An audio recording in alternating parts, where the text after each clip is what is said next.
Good morning dear students. ये आपकी class 7 की हिंदी की बुक है। आज हम आप लोगों को इसका 10th चैप्टर है दोहा एकादश। ये हम रीड कराएंगे और इसके बारे में बताएंगे। ये दोहा एकादश है कबीर दास का दोहा। उन्हीं के दोहों के बारे में हमें आज पढ़ना है और जानना है। अध्याय परिचय मतलब यहाँ पे जो चैप्टर है उसके बारे में कुछ थोड़ा बहुत बताया गया है।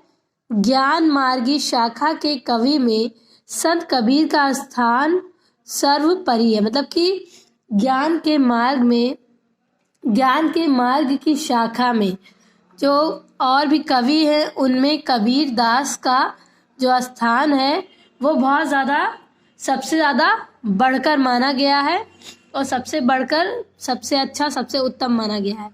प्रस्तुत दोहे उनकी वाणी संग्रह कबीर बीजक नामक ग्रंथ से उद्गृत। मतलब कि कबीर दास की जो वाणी संग्रह है, उन्होंने जो खुद की वाणी संग्रह मतलब कि उनकी जो पुस्तक है ग्रंथ है उनमें कबीर बीजक नाम की एक ग्रंथ है, वो बहुत ज़्यादा फेमस है, बहुत उद्गृत है।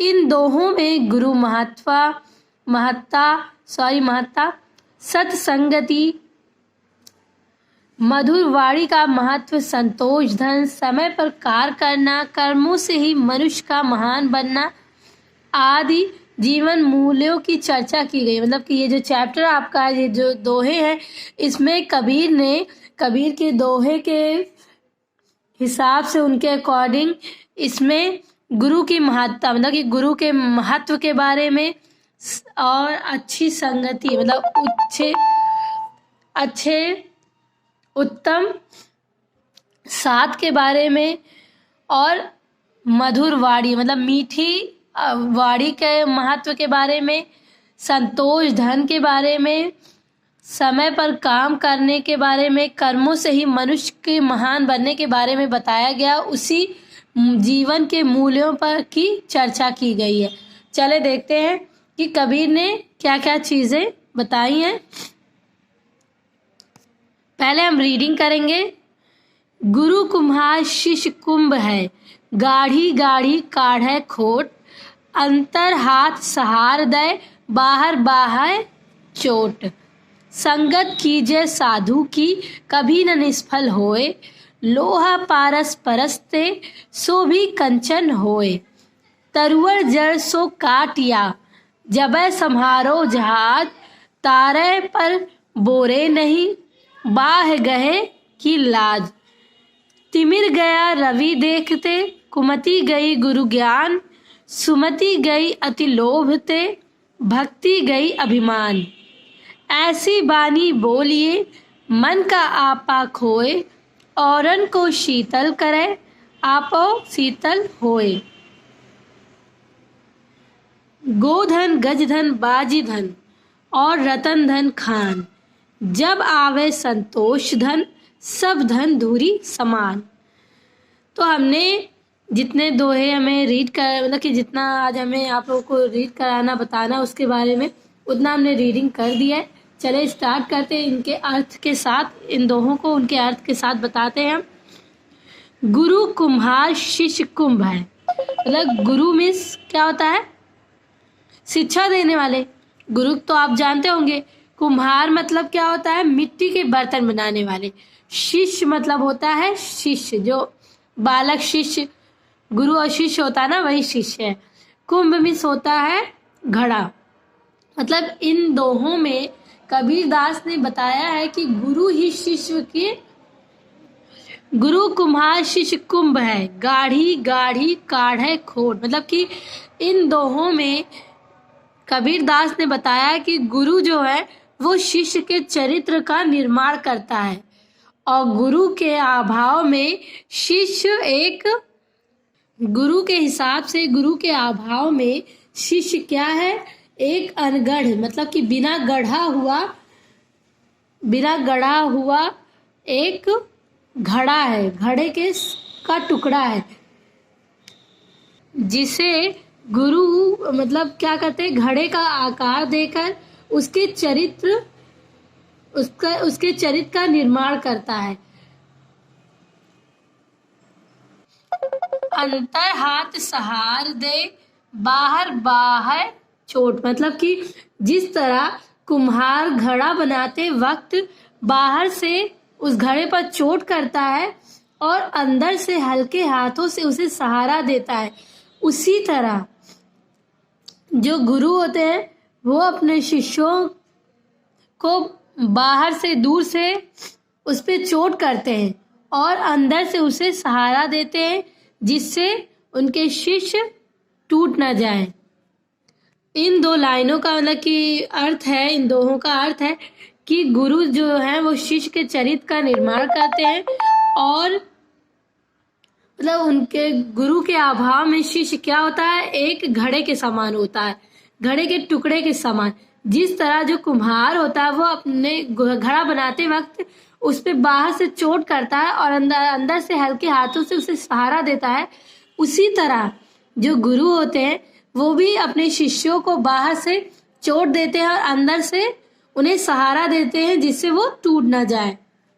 दूसरे दोहा देखते हैं। संगत कीजय साधु की, कभी न निष्फल हो। मतलब कि इन लाइनों में कबीरदास कहते हैं कि जो लोग संत और साधु के साथ रहते हैं और उनके वचन को मतलब कि उनकी की गई बातों को ध्यान पूर्वक सुनते हैं और उस पर अमल करते हैं, वो हितकारी होते हैं और उससे मतलब संतों को की संगति से वो फल जरूर प्राप्त करते हैं।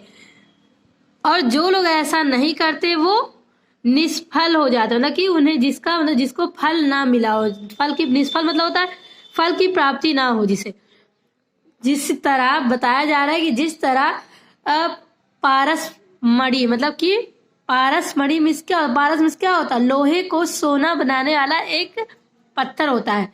तो जिस तरह पारसमणि के छूने से लोहा भी सोना हो जाता है, उसी तरह साधुओं के दिव्य प्रभाव से साधारण सा जो मनुष्य है वो पूजनीय हो जाता है।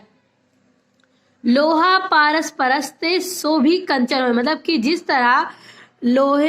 कि जिस तरह पारसमणि के छूने से लोहा भी क्या हो जाता है, एक सोना हो जाता है। मतलब कि लोहा भी सोना बन जाता है, पारसमणि के छूने से लोहा सोना बन जाता है। उसी तरह संत और साधुओं के साथ रहने से उनके वचनों को सुनने से और उस पर अमल करने से एक साधारण सा मनुष्य भी क्या हो जाता है, पूजनीय हो जाता है। इन लाइनों का ये अर्थ है। तीसरा दोहा देखते हैं। तरुवर जल सो काटिया, जबै सम्हारो जहाज, तारे पर बोरे नहीं, बाह गहे की लाज। इन लाइनों में कबीरदास जी कहते हैं कि तरुवर मतलब होता है पेड़, मतलब बताया जा रहा है वृक्ष होता है। इन लाइनों में कबीरदास जी कहते हैं कि जिस तरह आप पेड़ को उसकी जड़ से काट कर अलग कर देते हैं और जबै सम्हारो जहाज मतलब कि जब उसके जड़ को काट कर अलग कर देते हैं और उसकी वृक्ष का लकड़ी का जहाज बनाते हैं और उस जहाज से समुद्र को पार लगाते हैं। तारे पर बोरे नहीं, बाह गए की लाज। मतलब कि जिस तरह आप कबीरदास जी कहते हैं जिस तरह आप पेड़ के जड़ को काट कर उस पेड़ से अलग कर देते हैं और फिर उस जड़ से उस पेड़ की मतलब कि जड़ से लकड़ी से आप जहाज बनाते हैं और जहाज के सहारे आप नदी पार करते हैं, उसी तरह आपके जो शत्रु हैं वो ऐसा मानकर दोबारा नहीं करते। मतलब कि जो शत्रु होते हैं आप उनके साथ बुरा करेंगे तो आपके साथ वो क्या करेंगे, बुरा ही करेंगे। दोबारा क्या आपके साथ वो भला करेंगे, नहीं करेंगे। तो सच कहा है कि जो बड़े लोग होते हैं, बड़े लोग हाथ पकड़ने में क्या करते हैं, लज्जा करते हैं, उनको वो लज्जा करते हैं। तो कबीरदास जी कहते हैं कि वृक्ष के बड़प्पन के गुण का हमें की सलाह दी गई। इन लाइनों में वृक्ष के बड़प्पन के गुण की सलाह दी गई है। इन लाइनों में कबीरदास जी ने वृक्ष के बड़प्पन की गुणों के बारे में बताया है कि मतलब कि वृक्ष को आप काट के उसकी काट देते हैं और उसकी लकड़ी के जहाज बना देते हैं, फिर भी वृक्ष आपके साथ अच्छा ही करता है कि आप उसको जहाज से आप समुद्र पार कर सकते हैं। तो चौथा दोहा देखते हैं।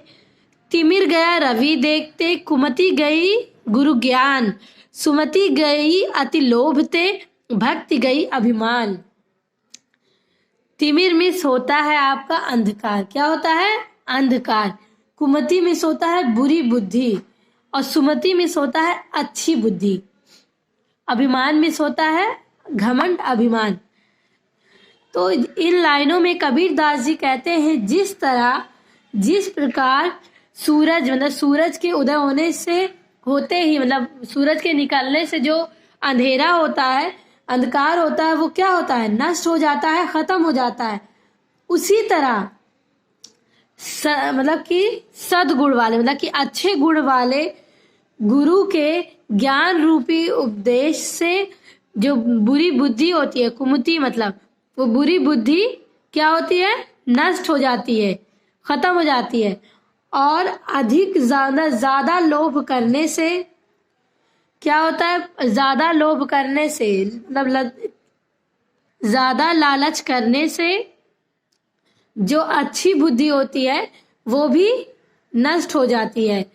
और अभिमान करने से क्या होता है? भक्ति जो आपकी होती है वो भी उसका भी नाश होता है। तो इन लाइनों में ये बताया गया है कि लोभ आदि से बचकर रहना चाहिए। इन लाइनों में कबीरदास जी कहते हैं कि जिस तरह सूर्य के उदय होने से अंधेरा खत्म हो जाता, अंधकार नष्ट हो जाता, उसी तरह सच्चे गुरु के ज्ञान से, उनके उपदेश से बुरी बुद्धि नष्ट हो जाती है। और लालच करने से, लोभ करने से जो अच्छी बुद्धि होती है वो भी नष्ट हो जाती है। और अभिमान करने से, घमंड करने से जो भक्ति का भी नाश होता है। अभिमान करने से भक्ति का नाश होता है, इसीलिए लोभ नहीं करना चाहिए और उससे बचकर रहना चाहिए। अगला दोहा देखते हैं। ऐसी बानी बोलिए मन का आपा खोए, औरन को शीतल करे आपो शीतल होए। इन लाइनों में कबीरदास जी कहते हैं कि सभी मनुष्यों को मतलब कि प्रत्येक मनुष्यों को ऐसी बोली बोलनी चाहिए जो श्रोता मतलब कि सुनने वाले के मन को आनंदित करे। मतलब कि कबीरदास जी कहते हैं कि हमें प्रत्येक मनुष्यों को ऐसी बानी बोलनी चाहिए, ऐसी वाणी बोलनी चाहिए, ऐसी भाषा बोलनी चाहिए जो श्रोता मतलब सुनने वाले को के मन को आनंदित करे, अच्छी लगे। और ऐसी भाषा सुनने वालों को भी सुख का अनुभव कराती है हो। इसके साथ